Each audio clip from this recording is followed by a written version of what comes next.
I was so shocked when I walked into my cousin's wedding and realized every guest was staring at me because I was wearing the same dress as the bride. When the ivory envelope arrived in my mailbox, I stared at it for a long time before opening it.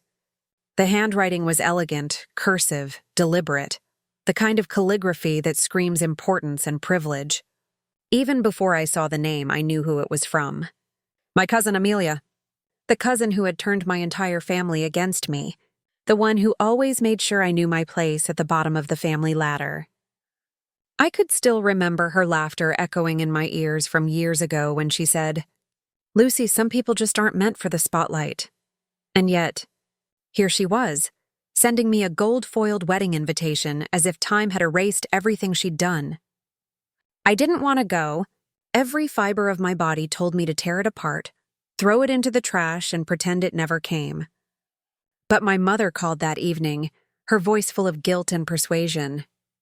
"Lucy," she said softly, "don't make it about the past. It's family. You should go. Show them you've moved on. Moved on." The irony of those words almost made me laugh. Moved on from years of humiliation? From being the cousin everyone pitied? From being compared, criticized, and left out? But I swallowed the bitterness, as I often did, and said, "All right, Mom, I'll go." She sounded relieved, but deep down I could sense her hesitation too. She knew the tension that existed between Amelia and me. She just hoped the wedding would wash it away. The following weekend, I found myself at a boutique on the corner of Maple Avenue. The walls were draped in blush silk, the air scented with roses and champagne. The clerk, a young woman with kind eyes and a gentle smile, asked if I was looking for something festive but elegant.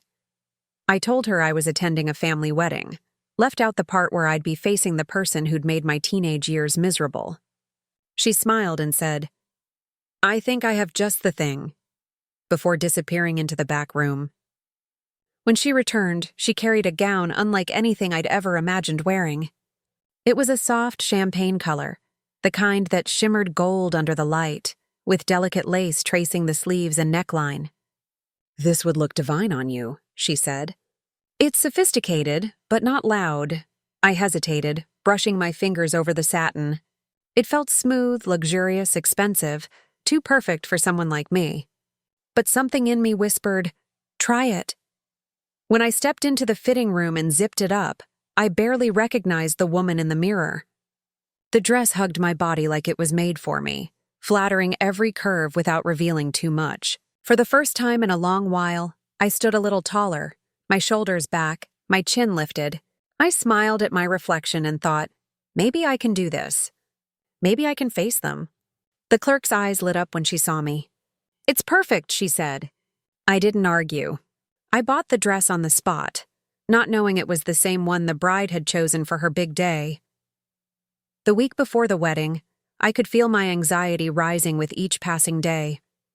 My family's group chat was filled with messages about seating arrangements, decorations, and Amelia's fairy tale wedding. Everyone seemed thrilled, everyone except me. I stayed silent, ignored the messages, and focused on preparing myself emotionally. On the morning of the ceremony, I spent extra time getting ready. I curled my hair loosely, added soft makeup, and slipped into that gown that made me feel, for once, equal to the people who had always made me feel less. I wasn't going to outshine anyone, I told myself. I just wanted to be seen. When I arrived at the venue, the air was heavy with perfume and chatter. The church was breathtaking. Gold chandeliers, white roses lining the aisle, and a string quartet playing softly in the background. As I stepped through the doors, the sound of conversation dipped. It was subtle at first, a few heads turning, a few murmurs rippling through the crowd. I adjusted the strap of my clutch and tried to ignore it. But as I walked further in, I felt the weight of every gaze. Eyes darted between me and the altar. I caught snippets of whispers. "Is that? She's wearing... Oh my God." Then I saw her. Amelia, standing near the front, was radiant in her gown and veil. For a split second, I thought my eyes were playing tricks on me. Her dress, her wedding dress, was the same as mine. Identical. The same champagne hue, the same lace detailing, the same delicate shimmer. My breath caught in my throat. Her face froze when she noticed me, and for the first time in my life, Amelia didn't look composed or superior. She looked terrified. Her jaw clenched, her lips trembled, and her eyes darkened with disbelief. The room fell silent, as though everyone was holding their breath, waiting for one of us to move. My instinct screamed at me to turn around and leave. But something deeper, something tired of being small, rooted me to the floor. I didn't do anything wrong. I didn't plan this. Why should I run? I lifted my chin slightly and gave a polite, awkward smile before walking to my seat. The air buzzed with whispers as I passed. I caught the scent of perfume, the rustle of silk, the clicking of heels. But mostly, I felt the heat of eyes burning into my back. As I sat down, my heart pounded so loudly I was sure everyone could hear it. My palms were damp, my chest tight. I could feel the tension rolling off the bridal party like a storm cloud. The ceremony began, but no one seemed to be listening to the vows. Every time I looked up, people were glancing at me, then at her, comparing, judging.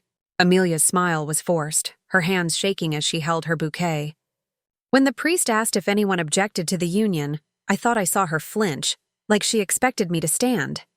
I didn't, of course. I wasn't there to ruin her day. I was just existing, and somehow that was enough to unravel her perfect world. When it came time for photos, the photographer's eyes flickered toward me more than once. At first, I thought I was imagining it, but then he approached during the cocktail hour and said, "I have to say, that's quite the dress. You pull it off beautifully." I smiled politely, thanking him, but his words sent another ripple through the guests nearby. I could almost feel Amelia's glare boring into my back. The rest of the evening unfolded in a blur of forced politeness and suppressed chaos. My aunt came over, her smile too wide, her tone too sharp. "Lovely dress, dear," she said, her eyes scanning me from head to toe. "Quite similar to Amelia's, isn't it?" I simply nodded.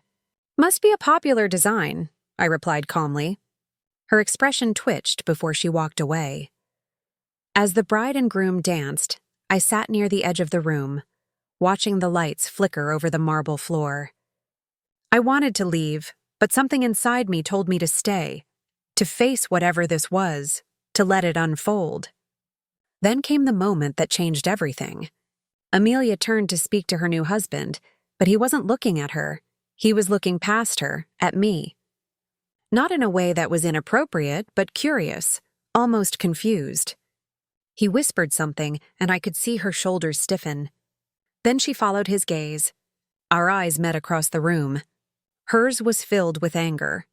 She excused herself from the dance floor and walked straight toward me, her gown sweeping dramatically behind her. Guests pretended not to notice, but everyone was watching. "You did this on purpose," she hissed, her voice shaking. "You wanted to humiliate me." I blinked, stunned. "Amelia, I swear, I didn't know." But she cut me off. "Don't lie. You've always been jealous of me. You just couldn't stand to see me happy, could you?" Her words came out sharper than the diamonds on her ears.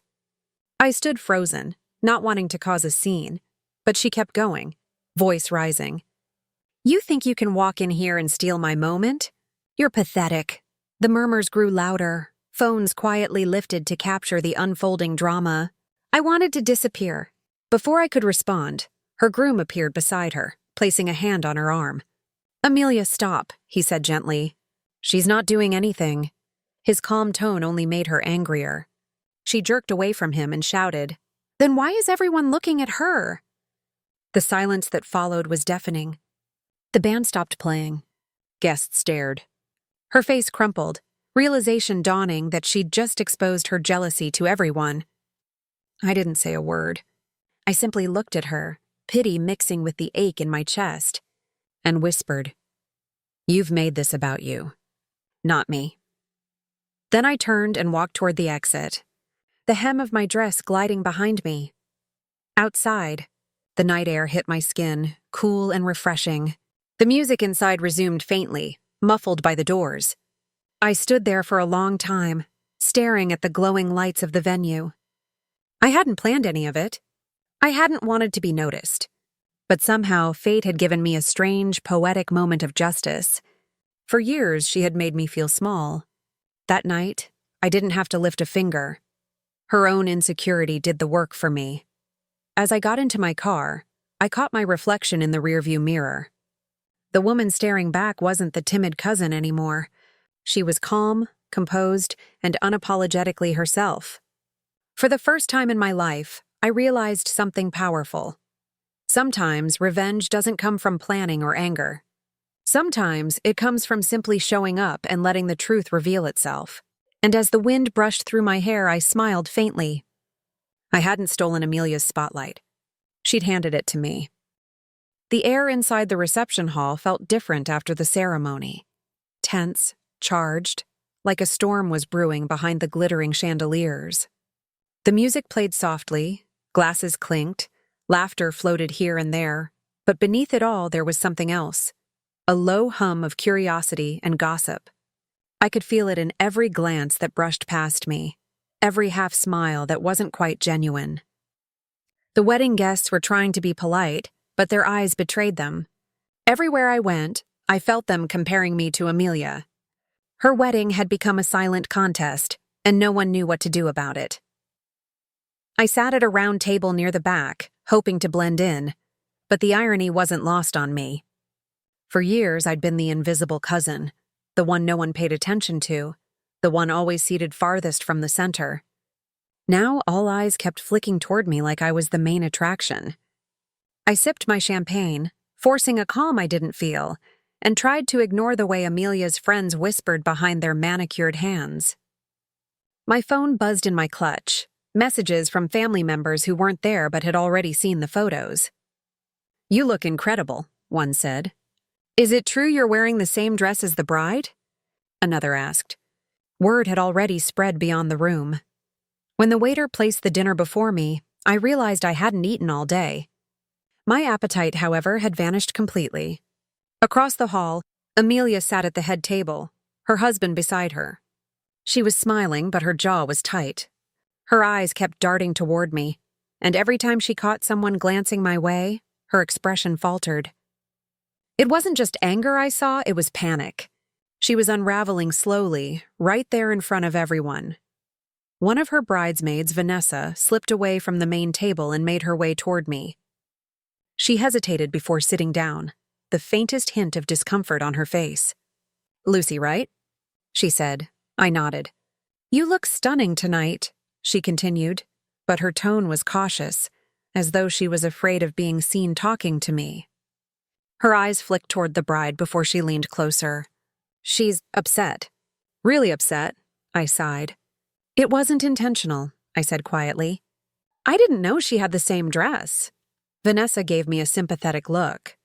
"I believe you, but she's been losing it since you walked in. The planner's been trying to calm her down for an hour." Her words hit me harder than I expected. I didn't want to be the villain of her story, even if she had once been the villain of mine. But as much as I tried to shrink away, the more attention I seemed to attract. During dinner, the photographer wandered by our table, snapping candid shots of guests. He paused when he saw me, camera half lifted. "Mind if I take one?" he asked. I smiled politely, though I felt uneasy. The flash went off once, twice. I noticed heads turning again, some admiring, others whispering. By the time dessert was served, I could practically feel Amelia's fury burning holes through the room. My aunt leaned in as she passed behind me and whispered sharply, "She's furious. Try not to draw attention." I wanted to laugh at the absurdity of it. I hadn't spoken to anyone but Vanessa and the waiter, yet somehow I was the center of the evening. When I looked up again, Amelia was no longer at the head table. I excused myself and stepped outside to breathe. The night air was cool, brushing against my skin like relief. The garden behind the hall was quiet, filled with twinkling fairy lights and the faint sound of the band playing inside. I stood there, taking it all in, when I heard the soft click of heels on the cobblestone path. I turned, and there she was, Amelia. Even under the delicate glow of the garden lights, she looked furious. Her face was flushed, her bouquet clutched tightly in her hands. "You did this on purpose," she said, her voice trembling with a mix of anger and hurt. I shook my head. "Amelia, I didn't. I had no idea you—" But she cut me off before I could finish. "Don't lie to me. You've always envied me. You wanted this. You wanted to ruin my day." Her words came fast, sharp, like a knife she'd been waiting years to use. I tried to stay calm. "I didn't come here to cause trouble," I said softly. "I came because we're family. Because I wanted to move on." She laughed bitterly. "Move on? You show up in my wedding dress and call that moving on?" Her voice was rising now, echoing against the garden walls. I could see shadows moving inside the hall, people turning toward the glass windows, watching. "It was a mistake," I pleaded, but she was past listening. "You couldn't stand that it was my turn," she spat. "You couldn't stand that I finally had something you didn't." I opened my mouth to reply, but then her husband appeared at the doorway. His expression was cautious as he stepped closer. "Amelia," he said gently, "what's going on?" She turned to him, desperate. "She wore my dress. She did this to humiliate me." He looked at me, then at her, then back at me again. There was no accusation in his gaze, only confusion, and something else. Something softer. "I'm sure it's just a coincidence," he said carefully. "Let's go back inside." But Amelia wasn't having it. She pointed at me, trembling with fury. "She's always been like this. Always trying to steal attention, to make everything about her." The moment she said it, I saw the realization flicker across her husband's face. The awareness that everyone inside could hear her now. Through the glass, guests were watching openly. Phones were lifted discreetly, recording. The fairy lights above us seemed to flicker with the tension. I felt pity then, not anger. All her life, Amelia had built her identity on perfection, on being adored, admired, envied. And in one night, it all cracked. I straightened, trying to diffuse the situation. "I'm leaving," I said quietly. "This isn't what I wanted."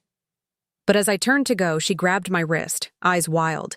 "No, you don't get to walk away like that." Her husband reached for her arm, murmuring her name, but she yanked away, tears streaking her mascara. "He's looking at you," she hissed. "Even now, he's looking at you. You've always wanted what's mine." I froze, glancing at him. He looked embarrassed, hurt even. "Amelia," he said softly, "stop." But she was beyond reason now. Her voice cracked as she shouted, "I hate you, Lucy." The words echoed into the silence that followed. The music inside had stopped completely. Through the wide glass doors, I saw faces, dozens of them, watching us. Shock, pity, judgment. Her perfect facade had shattered for everyone to see. My heart pounded in my chest, but I forced myself to stay calm. I didn't respond. I didn't shout back or cry. I simply took a breath, gently removed her hand from my wrist, and said, "You've always mistaken my silence for weakness. But it's just peace, Amelia. I never wanted your life." Then I walked away. The night swallowed the rest of her words as I left the garden. Inside, I could hear murmurs spreading like wildfire, people pretending to continue their conversations but failing miserably. As I walked past the tables, guests avoided my gaze, unsure of what to say. I slipped my shawl around my shoulders, feeling strangely light, like something heavy had finally lifted off me. When I reached the exit, I caught a glimpse of Amelia's reflection in one of the mirrors near the doorway. She was standing there, frozen, her groom beside her, his hand hovering uncertainly over her shoulder. The pity I felt in that moment was real, because I understood her in a way. Her entire life had been a performance, and that night, the curtain finally fell. Outside, the parking lot was quiet except for the distant hum of crickets. The sky was clear, stars scattered across it like tiny diamonds. I leaned against my car for a moment, letting the cool metal steady me. My phone buzzed again. "Vanessa." "Are you okay?" her message read. I typed back, "I'm fine. Please take care of her." Because despite everything, I didn't want Amelia destroyed. I just wanted peace. I drove away slowly, watching the glow of the wedding venue fade in the rearview mirror. My hands trembled slightly on the steering wheel, adrenaline still coursing through me. It hit me then, This wasn't just about a dress. It had never been. It was about years of being overlooked, years of biting my tongue, years of trying to prove I was enough. The universe had chosen that night to balance the scales in its own strange way. When I got home, I kicked off my heels and stared at my reflection again, the champagne gown shimmering under the faint lamplight. I didn't see the timid cousin anymore. I saw a woman who'd faced humiliation and walked through it with grace. Amelia's words still echoed in my ears, but they didn't sting. They only reminded me how much I'd grown. For the first time in my life, I didn't feel small. I didn't feel like an afterthought. And somewhere deep down, I knew this wasn't the end of the story. Something told me that what happened tonight, the whispers, the confrontation, the truth finally spilling out, was only the beginning of a much bigger reckoning. Because secrets don't stay buried forever, and neither does dignity once you reclaim it. That night, as I lay in bed, I closed my eyes and thought of Amelia's face, the shock, the fear, the anger, and for the first time in years, I didn't feel resentment. I felt pity. Because I finally understood what power really meant. It wasn't about being the one in the spotlight. It was about walking through the fire unburned. A week had passed since Amelia's wedding, yet the memory of that night refused to fade. Every detail replayed in my mind, the gasps, the whispers, the look of pure disbelief on her face when she saw me in the same gown. I thought the storm would die down after the reception, that the world would move on and forget. But the world had other plans. One morning, while sipping my coffee, my phone began buzzing nonstop. At first, I ignored it, assuming it was my mother or some family member wanting to discuss what happened. But then, the notifications flooded in faster. Instagram tags, Facebook mentions, even messages from people I hadn't spoken to in years. When I finally opened one, my stomach dropped. A popular wedding blog had posted about Amelia's ceremony with the headline, "Bride and guest accidentally wear identical dresses, who wore it better?" Beneath the title was a photo, me standing near the back of the hall, the lights catching the shimmer of my gown, and Amelia beside her groom at the altar, her expression tense and forced. The contrast between us was striking, almost cruel. The comments below were endless, thousands of strangers arguing, dissecting, and comparing every detail of that one photo. Most were kind to me, but ruthless to her. That guest carried the dress with grace. The bride looks furious. Maybe she's not used to sharing the spotlight. Wow, the guest actually wore it better. I scrolled through them with a strange mix of disbelief and guilt. I hadn't wanted this, but once again, I had become the center of something I never asked for. By noon, the post had been shared by gossip pages, style critics, and even fashion magazines. A video compilation followed shortly after, showing clips from the wedding guests' social media, me walking down the aisle the moment Amelia saw me, and the confrontation in the garden. People had filmed everything. My phone vibrated endlessly, each buzz like a reminder that privacy was gone. At first, I tried to ignore it, telling myself it would all fade in a day or two. But when I arrived at work, even my co-workers were whispering, "Lucy, you're famous!" One of them laughed, showing me a TikTok clip that had already reached 1 million views. "You're the wedding twin everyone's talking about!" I forced a smile, but inside I felt sick. The whole world was turning my cousin's pain into entertainment. It wasn't just gossip anymore. It was a story, and I was its unwilling heroine. That evening, I received a call from an unknown number. I didn't answer at first, but when it rang again, I picked up. "You think this is funny?" The voice was sharp, trembling. "Amelia." My chest tightened. "Amelia, don't pretend you didn't plan it," she snapped. "You humiliated me in front of everyone. Do you know what people are saying about me? About my wedding?" Her voice cracked into a sob. I stood there in silence, unsure of what to say. Finally, I spoke quietly. "I didn't plan this. I swear, Amelia, I didn't even know you had the same dress." She laughed bitterly through her tears. "Of course you didn't. You just happened to pick the same design, the same color, the same everything. What a coincidence." Then she hung up. I sank onto the couch, staring at the phone screen. Part of me wanted to call her back, to explain, to fix it, but deep down, I knew she wouldn't believe me. She never had. And maybe this wasn't something I could fix. The truth was, she'd built her life around being envied, and for once, the world wasn't envying her. They were seeing her for what she really was: fragile, insecure, human. Days passed, and the story only grew. Reporters started reaching out. "Would you be willing to give your side of the story?"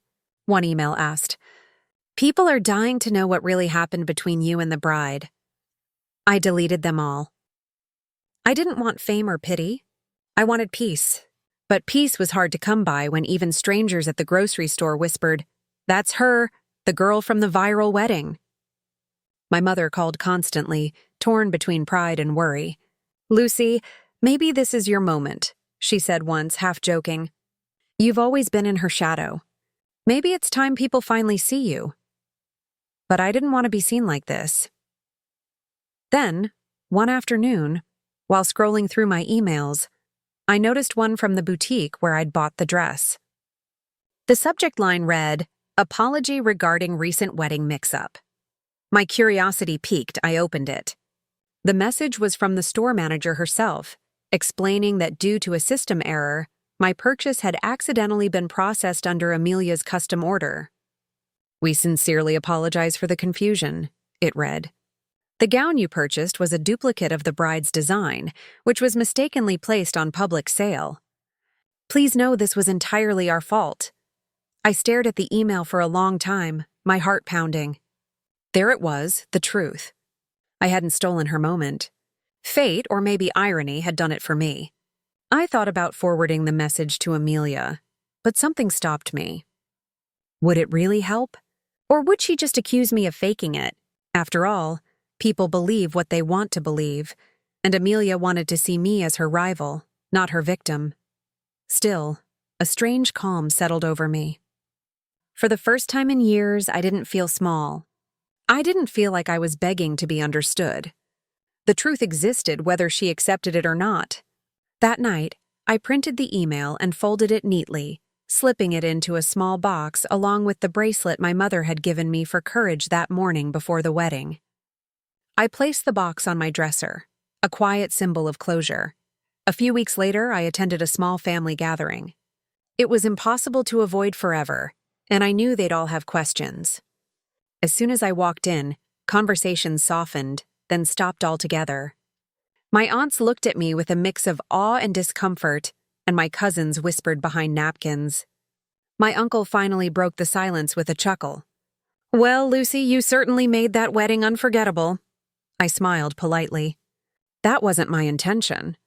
My mother squeezed my hand beneath the table. Amelia didn't come that day, but her absence spoke louder than her presence could have. I'd heard through mutual friends that she'd stopped posting on social media, had canceled her honeymoon, and was avoiding anyone who might bring up the wedding. I wanted to feel sorry for her, and part of me did, but another part knew this was something she needed to face.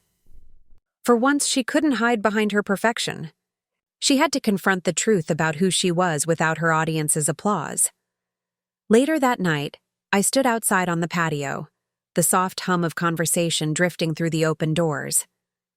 My aunt approached, holding a glass of wine.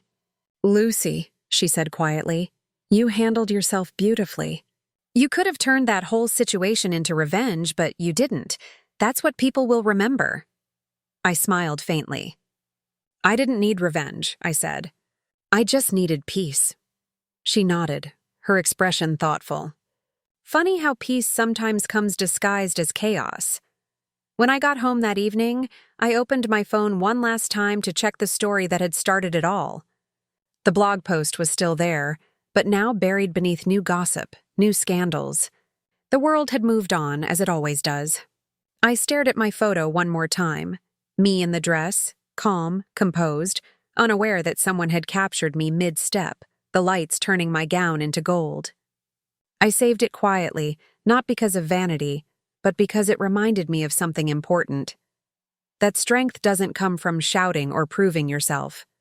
It comes from standing still while the storm rages, knowing it can't break you anymore. A few months later, I received a letter, handwritten, no return address, but I knew instantly who it was from: Amelia.